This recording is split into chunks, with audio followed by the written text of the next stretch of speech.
Саламатсыңдар ма балалар? Сурет сабағы 3-ші сабақ.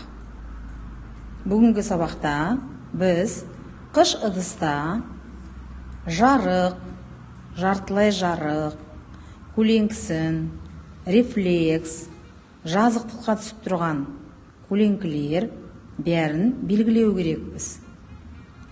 Қолымызға карандаш аламыз, міне жылыптарды көрсетеміз, көлеңкілер, өзінің көлеңкісін және рефлекс.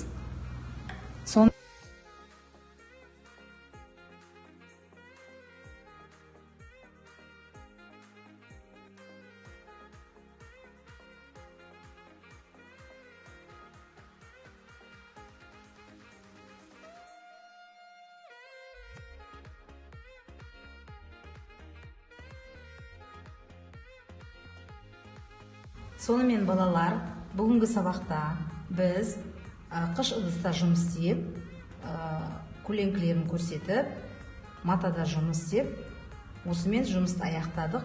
Келесі сабақта біз тағы да бұл жұмысты жалғастырып аяқтаймыз.